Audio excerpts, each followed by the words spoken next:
So apparently, hundreds of young trans people are looking for help to return to their original sex. Wow. And I realize that most people probably hear that and say, "Well, that's not really news." We know that that's been happening, but I think it's important to pay attention to this particular story, just because I think that it points to some of the issues that is happening in the Yeah, transgender definitely. community and the LGBT community as well. Because this is something that doesn't get talked about, in my opinion, as much as it should be talked about. Most definitely. And this is from Sky News. And um, there's a woman who transitioned to a man at the age of 28. And her name is now Charlie Evans. So she identified as a male for about 10 years before Okay. deciding that she wanted to detransition, essentially. So And basically, what were you going to say? what's detransitioning? What is that? Well, I think most of us know what detransitioning is. That's when, a transgender has changed their sex and they want to change it back to what Okay. it was originally. Yeah, that sounds very difficult to do. Yes, because oftentimes the damage has already been done, which we'll get to in even this article.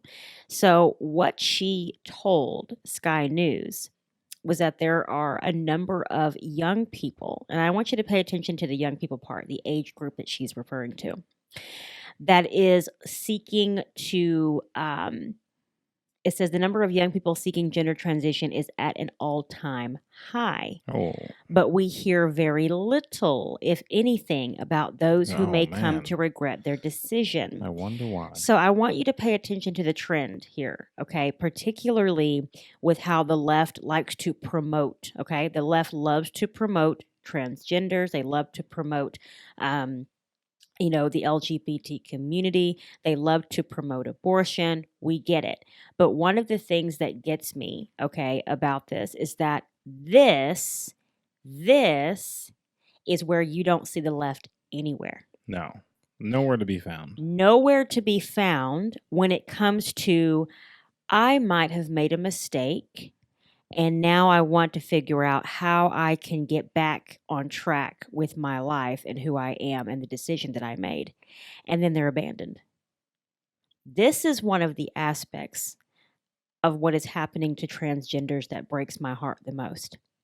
Because these are people that are realizing, some of them, I don't speak for all of them, but there are many of them that are realizing after they've had the surgery that I thought this was going to change the way that I felt about myself. I thought that I was going to feel like a man inside. I thought that I was going to feel like a woman inside. And the bottom line is that I believe it totally proves that regardless of what you think you're supposed to be, you can change everything on your body. You can change what's going on inside of your body. And it is not going to change your DNA. It's not going to change the DNA that you've been given by God. But this is what breaks my heart because we see the exact same thing in abortion. Oh, wow. There are tons of women. Now, Planned Parenthood is not going to talk about this. They're not going to talk about the mental health of the women that go in and get these abortions and come out and their lives never the same. They're not going to talk about women that have actually committed suicide after getting an abortion because why? Well, that's not good PR, right? That's not good PR for us. So these kind of people are abandoned. They're left in the lurch. They're left to figure out their own problems, and they're left in incredibly a very a mental dilemma is what they're left in, and they're left in that by themselves. I read a report a few years ago that talked about the percentage. I need to find this story, but it talked about the high percentage of suicides and depression that is in the transgender community. Another thing that they're not talking about is how many of these people, they are living so unfulfilled even though they've paid thousands of dollars to have surgery. They have shifted their entire lives. Some of them hoping to find love, some of them hoping to find their identity, and then it doesn't happen and they are left. Some of them can't even detransition. Yeah. because they can't afford it. Some of Done them can't done even too much detransition damage. because they're like, I'm too old. I'm too old to change anything. But these are young people that are looking to be able to detransition, and they're just being left in the lurch. And so this is interesting. I want you to hear this. This is one of the statements that she made. I'm in communication with 19 and 20-year-olds who have had full gender reassignment surgery, Wow. who wish they hadn't, and their dysphoria hasn't been relieved. They don't feel better for it. This was her words. This is a person that spent almost a decade as a transgender. I think some of the common characteristics are that they tend to be around their mid 20s. They're mostly female and mostly same sex attracted, and often autistic as well. I didn't expect that part. I did not expect that. I I don't I even know I what. think we need to pay attention to that Yeah, that definitely needs some paying attention because to. this is coming from again, you guys, this is coming from a woman that lived as a man for a decade and detransitioned. If anybody's going to have something truthful to say about the people that they're corresponding with Yeah. in the transgender community, it's going to be a transgender. It's going to be someone that lived it. It's going to be someone that experienced it. And she's literally saying, I've got 19, 20-year-olds talking to me about this and they're living in regret.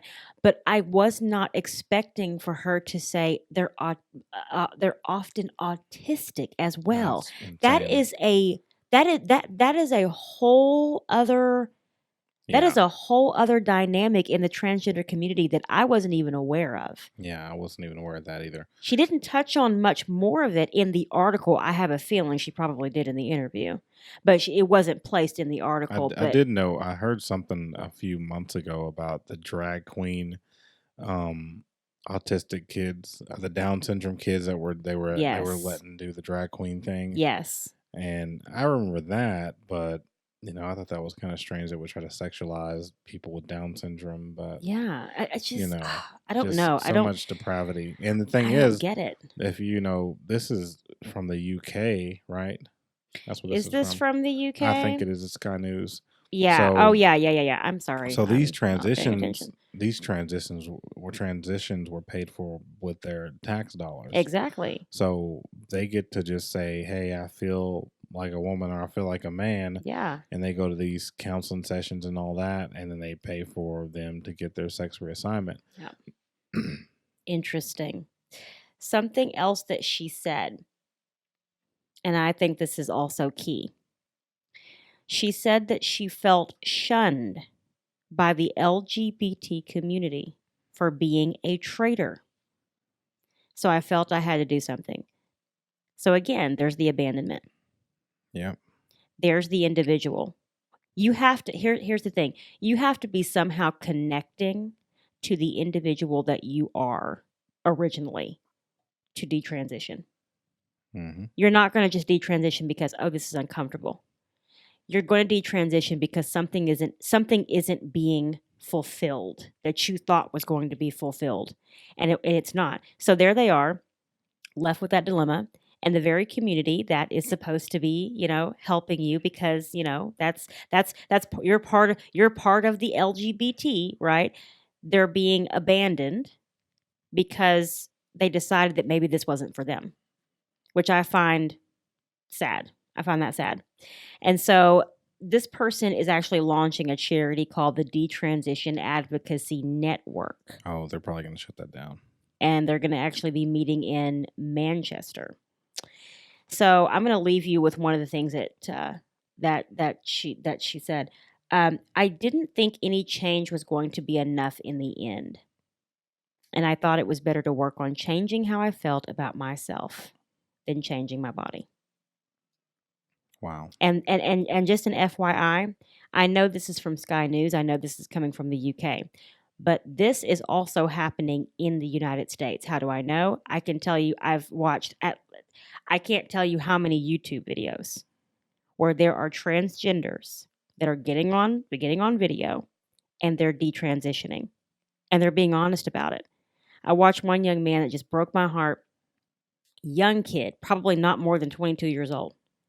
And he talked about how he was, he wanted to be a woman. He was doing you know the transition. He didn't have the gender reassignment surgery yet, but he was taking the hormones. Okay. Okay, so his body changed a little bit, lost all of his hair, things like that, helped to kind of hide the Adam's apple and, all the things that hormones can do. But what started happening was that he really started to look at what those things were doing to him. Mm-hmm. He questioned the safety of it. He started questioning, am I really filling my body with poison because technically I'm a man? And he actually changed his mind and decided that he just wanted to be homosexual. Now, I'm not saying that I agree with homosexuality. What I'm saying is that nobody is paying attention to the fact that there is an outcry from the transgender community that is saying, we don't know who we are. So I think it's important to know that once, they're, and oftentimes their bodies are mutilated, it can't always be reversed. Yeah. And I think it's important because this is about their future. And if ever a person is wanting to change their mind, where does that leave them? It can really leave them just in a place of loss. And so I bring attention to this because I think it's important that not only is our hope for people that are transgender to find their identity, their true identity, where they are not left in depression or dealing with suicide, but they're not left abandoned to deal with this kind of thing on their own. And I call out the left for that. I call you out because you're not tolerant of people who want to change their mind. You're not tolerant of people who decide that maybe this isn't for them. You leave them in the lurch and they're left there to deal with their own state of mind about where they're at with it. And so, anywho, this was a really good story. I really liked talking about it. Really We're going to be bringing more about this as well, but we've got to go for now. So, you guys take care.